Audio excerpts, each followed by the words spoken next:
Where he went to, he hardly knew. He remembered wandering through dimly lit streets, past gaunt, black-shadowed archways and evil-looking houses.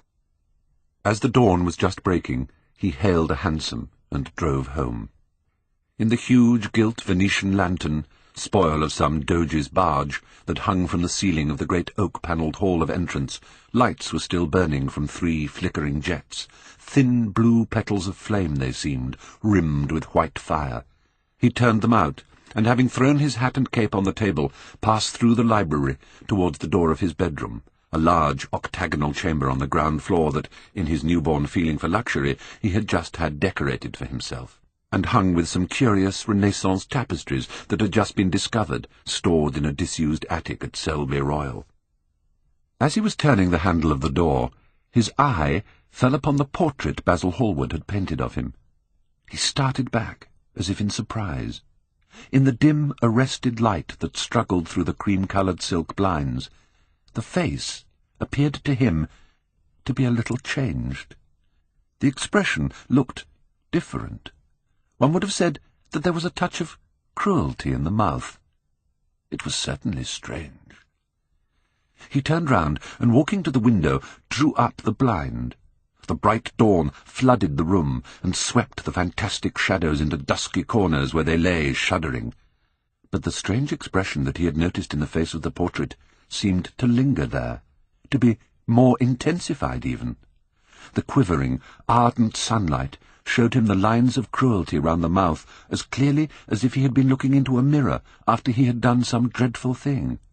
He winced, and taking up from the table an oval glass framed in ivory cupids, one of Lord Henry's many presents to him, glanced hurriedly into its polished depths. No line like that warped his red lips. What did it mean? He rubbed his eyes and came close to the picture, and examined it again. There were no signs of any change when he looked into the actual painting, and yet there was no doubt that the whole expression had altered. It was not a mere fancy of his own. The thing was horribly apparent. He threw himself into a chair and began to think. Suddenly there flashed across his mind what he had said in Basil Hallward's studio the day the picture had been finished. Yes, he remembered it perfectly. He had uttered a mad wish that he himself might remain young and the portrait grow old, that his own beauty might be untarnished and the face on the canvas bear the burden of his passions and his sins, that the painted image might be seared with the lines of suffering and thought, and that he might keep all the delicate bloom and loveliness of his then just conscious boyhood. Surely his wish had not been fulfilled. Such things were impossible. It seemed monstrous even to think of them. And yet there was the picture before him, with the touch of cruelty in the mouth. Cruelty? Had he been cruel? It was the girl's fault, not his. He had dreamed of her as a great artist, had given his love to her because he had thought her great. Then she had disappointed him. She had been shallow and unworthy. And yet a feeling of infinite regret came over him as he thought of her lying at his feet, sobbing like a little child. He remembered with what callousness he had watched her. Why had he been made like that? Why had such a soul been given to him? But he had suffered also. During the 3 terrible hours that the play had lasted, he had lived centuries of pain, eon upon eon of torture. His life was well worth hers. She had marred him for a moment, if he had wounded her for an age. Besides, women were better suited to bear sorrow than men. They lived on their emotions. They only thought of their emotions. When they took lovers, it was merely to have someone with whom they could have scenes. Lord Henry had told him that, and Lord Henry knew what women were. Why should he trouble about Sibyl Vane? She was nothing to him now. But the picture, what was he to say of that? It held the secret of his life, and told his story. It had taught him to love his own beauty. Would it teach him to loathe his own soul? It was watching him, with its beauty-marred face and its cruel smile. It had altered already, and would alter more. Its gold would wither into grey. Its red and white roses would die. For every sin that he committed, a stain would fleck and wreck its fairness. But he would not sin. The picture, changed or unchanged, would be to him the visible emblem of conscience. He would resist temptation. He would not see Lord Henry any more, would not, at any rate, listen to those subtle, poisonous theories that in Basil Hallward's garden had first stirred within him the passion for impossible things. He would go back to Sibyl Vane, make her amends, marry her, try to love her again. Yes, it was his duty to do so. She must have suffered more than he had. Poor child! He had been selfish and cruel to her. The fascination that she had exercised over him would return. They would be happy together. His life with her would be beautiful and pure. He got up from his chair and drew a large screen right in front of the portrait, shuddering as he glanced at it. "How horrible!" he murmured to himself, and he walked across to the window and opened it. When he stepped out onto the grass, he drew a deep breath. The fresh morning air seemed to drive away all his sombre passions. He thought only of Sibyl. A faint echo of his love came back to him. He repeated her name over and over again. The birds that were singing in the dew-drenched garden seemed to be telling the flowers about her. It was long past noon when he awoke. His valet had crept several times on tiptoe into the room to see if he was stirring, and had wondered what made his young master sleep so late. Finally, his bell sounded, and Victor came softly in with a cup of tea and a pile of letters on a small tray of old Sèvres china, and drew back the olive satin curtains with their shimmering blue lining that hung in front of the 3 tall windows. "Monsieur has slept well this morning?" he said, smiling. What o'clock is it, Victor?" asked Dorian Gray, drowsily. 1 hour and a quarter, monsieur." How late it was! He sat up, and having sipped some tea, turned over his letters. One of them was from Lord Henry, and had been brought by hand that morning. He hesitated for a moment, and then put it aside. The others he opened listlessly. After about 10 minutes he got up, and throwing on an elaborate dressing-gown of silk-embroidered cashmere wool, passed into the onyx-paved bathroom. The cool water refreshed him after his long sleep. He seemed to have forgotten all that he had gone through. A dim sense of having taken part in some strange tragedy came to him once or twice, but there was the unreality of a dream about it. As soon as he was dressed, he went into the library and sat down to a light French breakfast that had been laid out for him on a small round table close to the open window. It was an exquisite day. The warm air seemed laden with spices. He felt perfectly happy. Suddenly, his eye fell on the screen that he had placed in front of the portrait, and he started.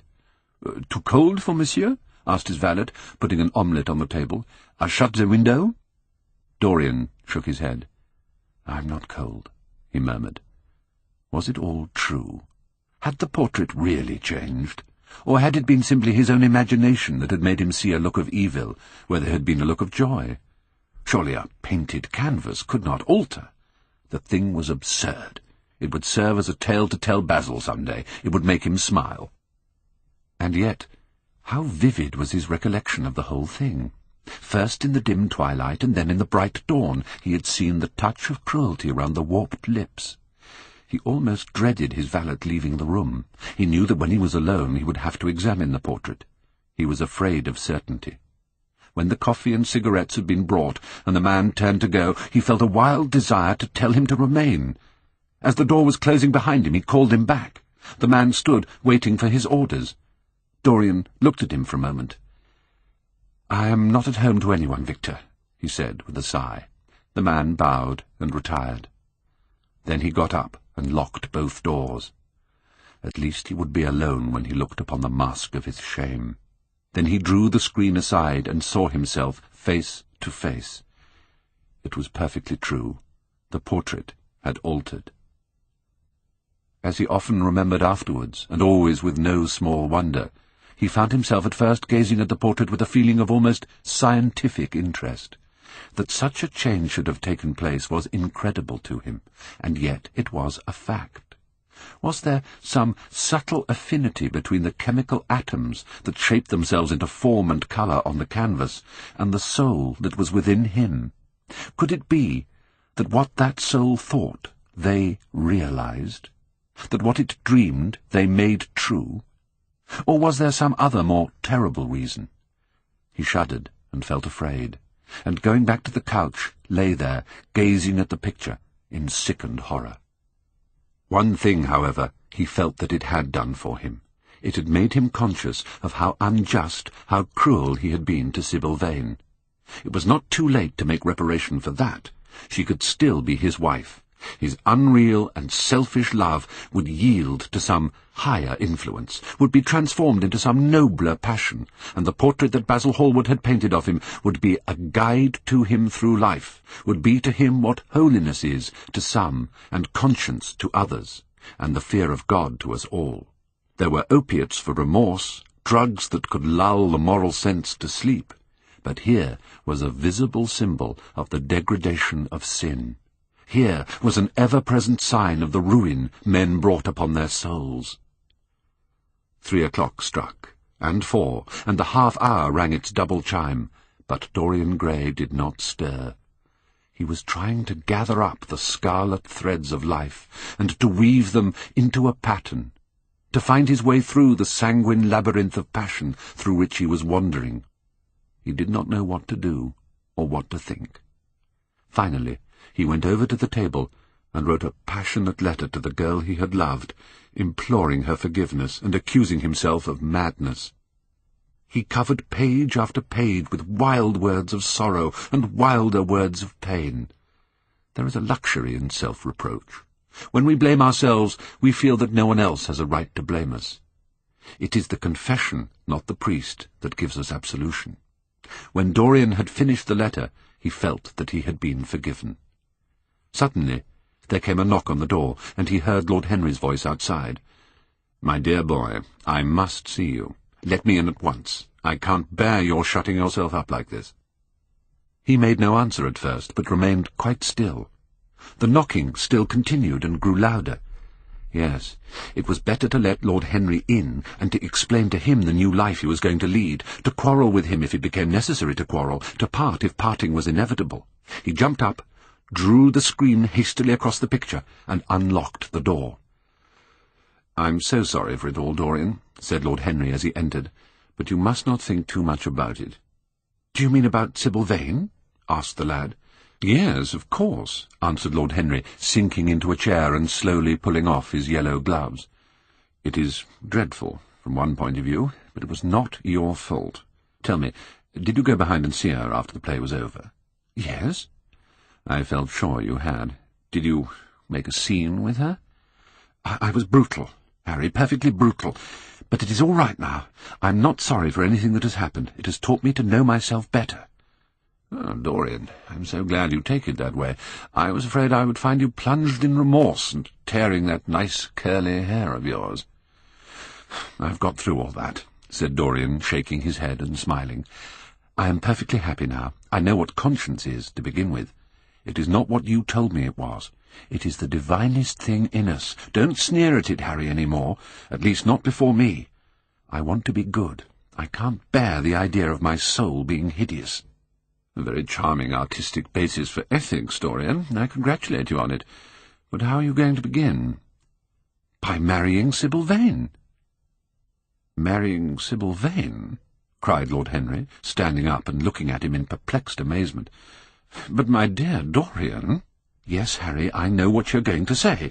Something dreadful about marriage. But don't say it. Don't ever say things of that kind to me again. 2 days ago I asked Sibyl to marry me. I am not going to break my word to her. She is to be my wife." "Your wife? Dorian, didn't you get my letter? I wrote to you this morning and sent the note down by my own man." "Your letter? Oh, yes, I remember. I've not read it yet, Harry. I was afraid there might be something in it that I wouldn't like. You cut life to pieces with your epigrams." "You know nothing, then?" "What do you mean?" Lord Henry walked across the room, and sitting down by Dorian Gray, took both his hands in his own and held them tightly. "Dorian," he said, "my letter, don't be frightened, was to tell you that Sibyl Vane is dead." A cry of pain broke from the lad's lips, and he leapt to his feet, tearing his hands away from Lord Henry's grasp. "Dead? Sibyl dead? It is not true!" It is a horrible lie. How dare you say it?"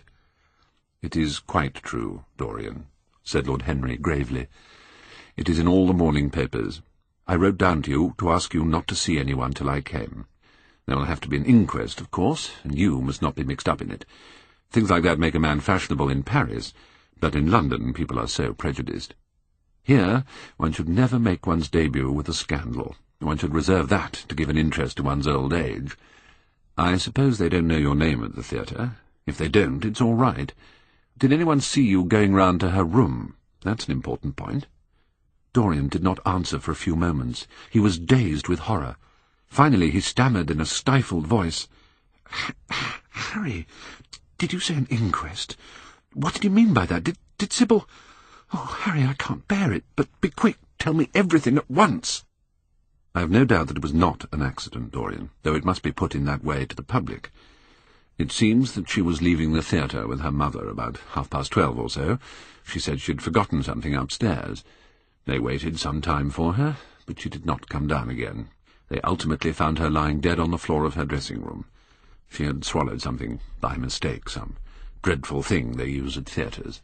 I don't know what it was, but it had either prussic acid or white lead in it. I should fancy it was prussic acid, as she seems to have died instantaneously." Harry, it is terrible," cried the lad. "Yes, it is very tragic, of course, but you must not get yourself mixed up in it. I see by the Standard that she was 17. I should have thought she was almost younger than that. She looked such a child and seemed to know so little about acting. Dorian, you mustn't let this thing get on your nerves. You must come and dine with me, and afterwards we will look in at the opera. It is a Patti night, and everybody will be there. You can come to my sister's box. She has got some smart women with her."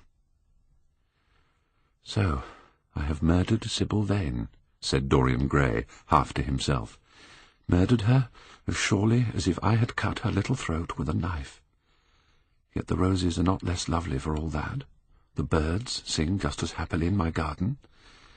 And tonight I am to dine with you, and then go on to the opera, and sup somewhere, I suppose, afterwards. How extraordinarily dramatic life is. Sibyl! Oh, Harry, how I loved her once. It seems years ago to me now. She was everything to me. Then came that dreadful night. Was it really only last night, when she played so badly, and my heart almost broke? She explained it all to me. It was terribly pathetic, but I was not moved a bit. I thought her shallow. Suddenly something happened that made me afraid. I can't tell you what it was, but it was terrible. I said I would go back to her. I felt I had done wrong. And now she is dead. My God, Harry, what shall I do? You don't know the danger I am in, and there is nothing to keep me straight. She would have done that for me. She had no right to kill herself. It was selfish of her." "My dear Dorian," answered Lord Henry, taking a cigarette from his case and producing a gold-laden matchbox, "the only way a woman can ever reform a man is by boring him so completely that he loses all possible interest in life. If you had married this girl, you would have been wretched. Of course, you would have treated her kindly. One can always be kind to people about whom one cares nothing, but she would have soon found out that you were absolutely indifferent to her. And when a woman finds that out about her husband, she either becomes dreadfully dowdy, or wears very smart bonnets that some other woman's husband has to pay for. I say nothing about the social mistake, which would have been abject, which, of course, I would not have allowed, but I assure you that in any case the whole thing would have been an absolute failure." "I suppose it would," muttered the lad, walking up and down the room and looking horribly pale. "But I thought it was my duty. It is not my fault that this terrible tragedy has prevented my doing what was right. Harry," cried Dorian Gray, coming over and sitting down beside him, "why is it that I cannot feel this tragedy as much as I want to? I don't think I am heartless. I know I am not. And yet I must admit that this thing that has happened does not affect me as it should. It seems to me to be simply like a wonderful ending to a wonderful play. It has all the terrible beauty of a Greek tragedy, a tragedy in which I took a great part, but by which I have not been wounded." "It is an interesting question," said Lord Henry, who found an exquisite pleasure in playing on the lad's unconscious egotism. "An extremely interesting question. I fancy that the true explanation is this. It often happens that the real tragedies of life occur in such an inartistic manner that they hurt us by their crude violence, their absolute incoherence, their absurd want of meaning, their entire lack of style. They affect us just as vulgarity affects us. They give us an impression of sheer brute force, and we revolt against that. Sometimes, however, a tragedy that possesses artistic elements of beauty crosses our lives. If these elements of beauty are real, the whole thing simply appeals to our sense of dramatic effect. Suddenly we find that we are no longer the actors, but the spectators of the play. Or rather, we are both. We watch ourselves, and the mere wonder of the spectacle enthralls us. In the present case, what is it that has really happened? Someone has killed herself for love of you. I wish that I had ever had such an experience. It would have made me in love with love for the rest of my life. The people who have adored me, there have not been very many, but there have been some, have always insisted on living on, long after I had ceased to care for them, or they to care for me.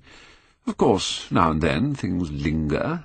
I once wore nothing but violets all through one season as a form of artistic mourning for a romance that would not die. Ultimately, however, it did die. I forget what killed it. I think it was her proposing to sacrifice the whole world for me. That is always a dreadful moment. It fills one with the terror of eternity.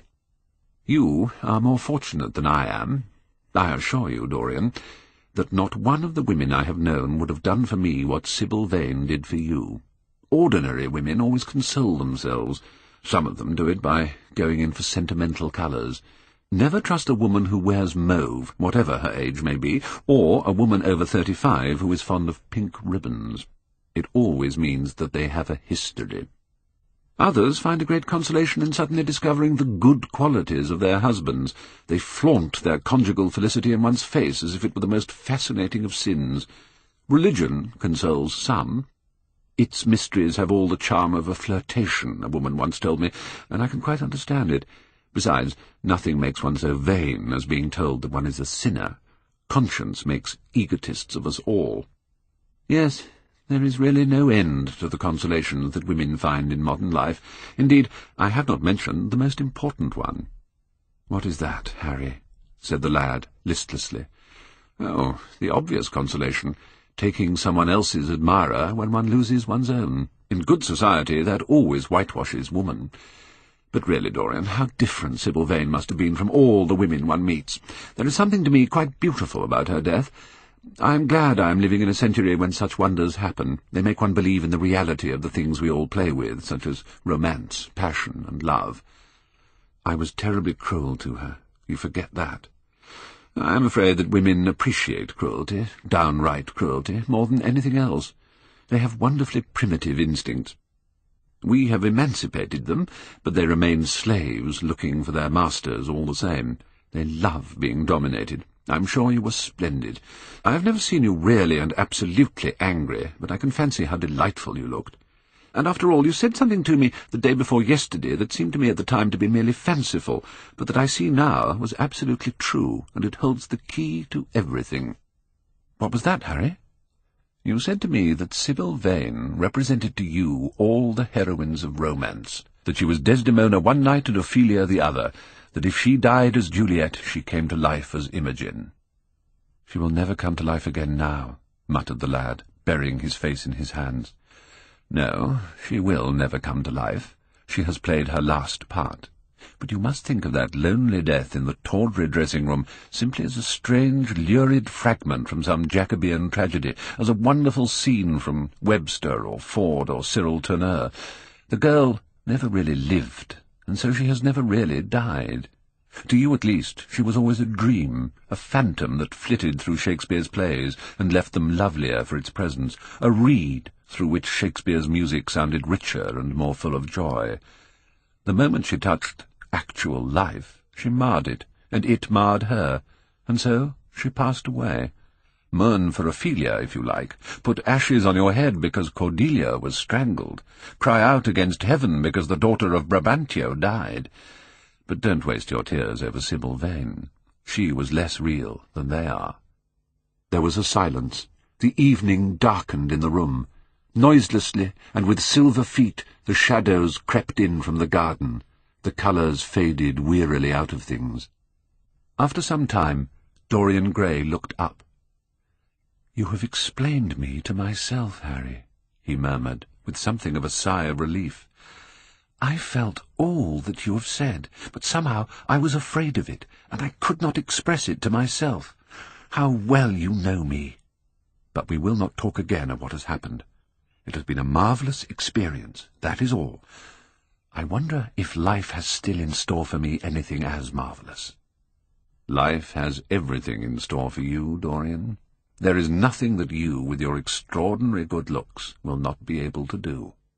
"But suppose, Harry, I became haggard and old and wrinkled. What then?"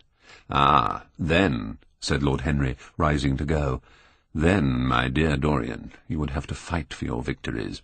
As it is, they are brought to you. No, you must keep your good looks. We live in an age that reads too much to be wise, and that thinks too much to be beautiful. We cannot spare you. And now you had better dress and drive down to the club. We are rather late as it is." "I think I shall join you at the opera, Harry. I feel too tired to eat anything. What is the number of your sister's box?" 27, I believe. It is on the grand tier. You will see her name on the door, but I'm sorry you won't come and dine." "I don't feel up to it," said Dorian listlessly. "But I'm awfully obliged to you for all that you've said to me. You are certainly my best friend. No one has ever understood me as you have." "We are only at the beginning of our friendship, Dorian," answered Lord Henry, shaking him by the hand. "Goodbye. I shall see you before 9:30, I hope. Remember, Patty is singing." As soon as he had left, Dorian Gray rushed to the screen and drew it back. No, there was no further change in the picture. It had received the news of Sibyl Vane's death before he had known of it himself. It was conscious of the events of life as they occurred. The vicious cruelty that marred the fine lines of the mouth had, no doubt, appeared at the very moment that the girl had drunk the poison, whatever it was. Poor Sibyl! What a romance it had all been! She had often mimicked death on the stage. Then death himself had touched her and taken her with him. How had she played that dreadful last scene? Had she cursed him as she died? No, she had died for love of him, and love would always be a sacrament to him now. She had atoned for everything by the sacrifice she had made of her life. He would not think any more of what she had made him go through on that horrible night at the theatre. When he thought of her, it would be as a wonderful tragic figure sent onto the world's stage to show the supreme reality of love. A wonderful tragic figure? Tears came to his eyes as he remembered her childlike look, and winsome, fanciful ways, and shy, tremulous grace.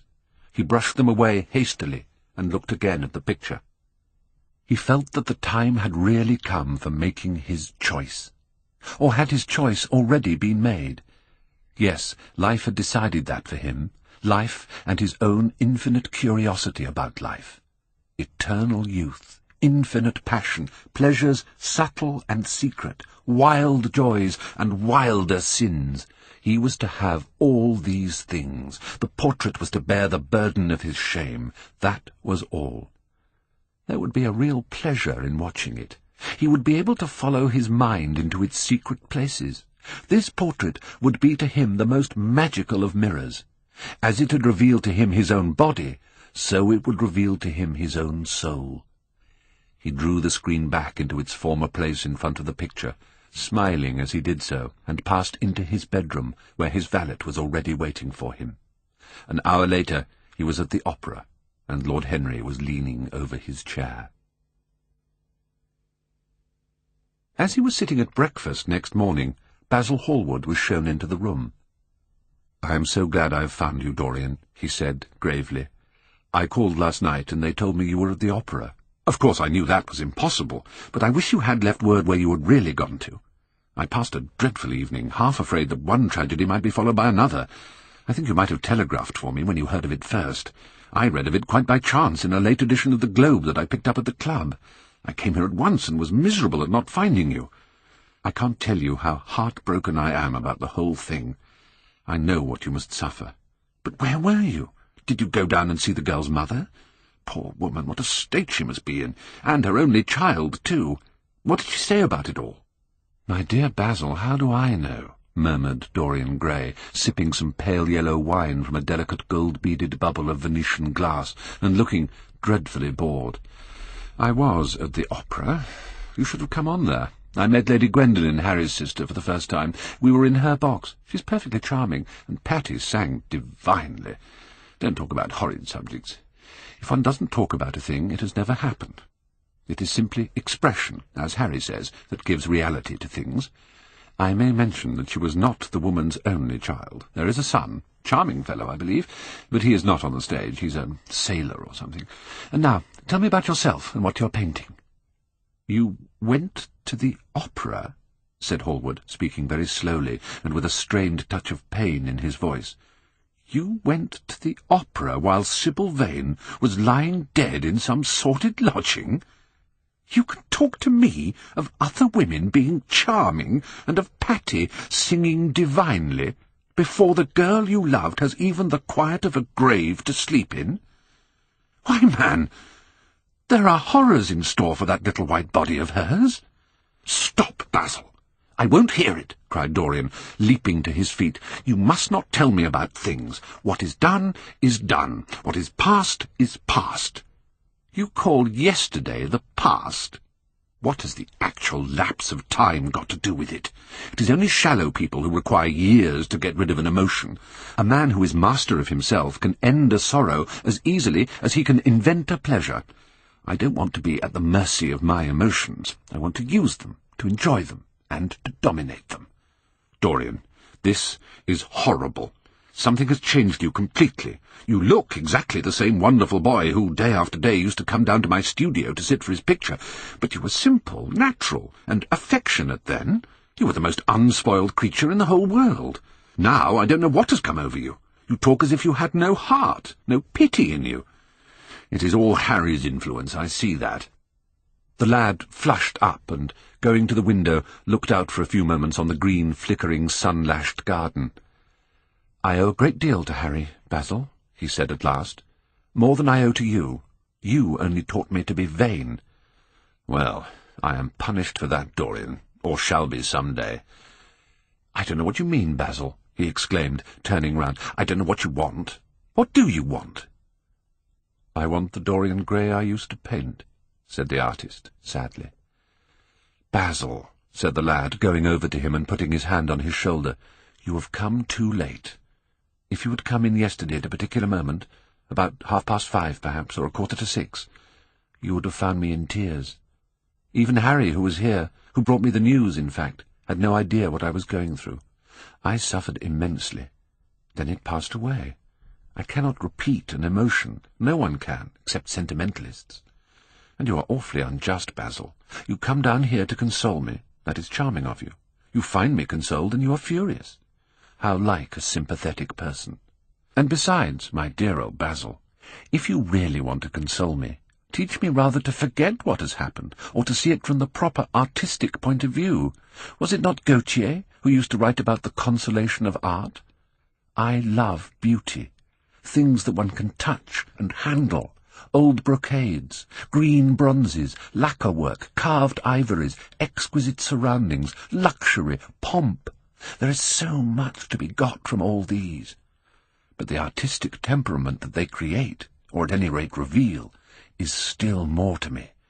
To become the spectator of one's own life, as Harry says, is to escape the suffering of life.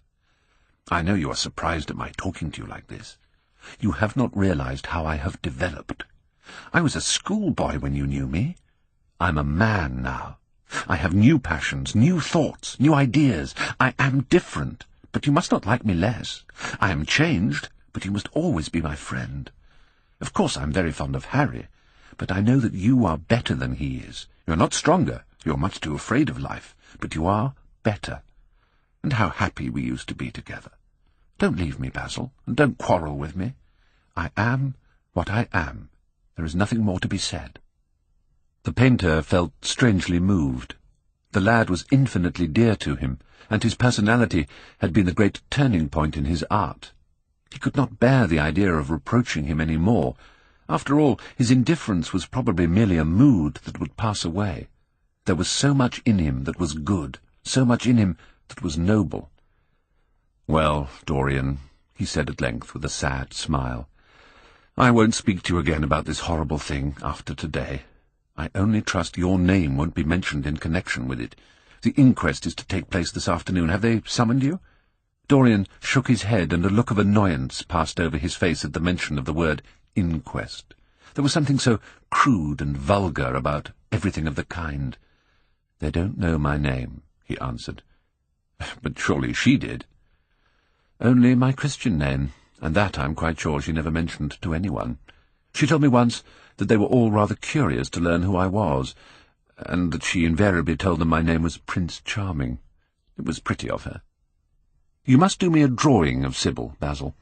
I should like to have something more of her than the memory of a few kisses and some broken, pathetic words." "I will try and do something, Dorian, if it would please you. But you must come and sit for me yourself again. I can't get on without you." "I can never sit for you again, Basil. It is impossible," he exclaimed, starting back. The painter stared at him. "My dear boy, what nonsense!" he cried. "Do you mean to say you don't like what I did of you? Where is it? Why have you pulled the screen in front of it? Let me look at it. It's the best thing I've ever done. Do take the screen away, Dorian. It is simply disgraceful of your servant hiding my work like that. I felt the room looked different as I came in. My servant has nothing to do with it, Basil. I did it myself. The light was too strong on the portrait." "Too strong? Surely not, my dear fellow. It is an admirable place for it. Let me see it." And Hallward walked towards the corner of the room. A cry of terror broke from Dorian Gray's lips, and he rushed between the painter and the screen. "Basil," he said, looking very pale, "you must not look at it. I don't wish you to." "Not look at my own work? You are not serious." "Why shouldn't I look at it?" exclaimed Hallward, laughing. "If you try to look at it, Basil, on my word of honour, I will never speak to you again as long as I live. I'm quite serious. I don't offer any explanation, and you are not to ask for any. But remember, if you touch this screen, everything is over between us." Hallward was thunderstruck. He looked at Dorian Gray in absolute amazement. He had never seen him like this before. The lad was actually pallid with rage. His hands were clenched, and the pupils of his eyes were like discs of blue fire. He was trembling all over. "Dorian, don't speak!" "But what is the matter? Of course I won't look at it if you don't want me to," he said, rather coldly, turning on his heel and going over towards the window. "But really, it seems rather absurd that I shouldn't see my own work, especially as I'm going to exhibit it in Paris in the autumn." "To exhibit it? You want to exhibit it?" exclaimed Dorian Gray, a strange sense of terror creeping over him. Was the world going to be shown his secret? Were people to gape at the mystery of his life? That was impossible. Something, he did not know what, had to be done at once. "Yes, I don't suppose you will object to that." End of Side 4.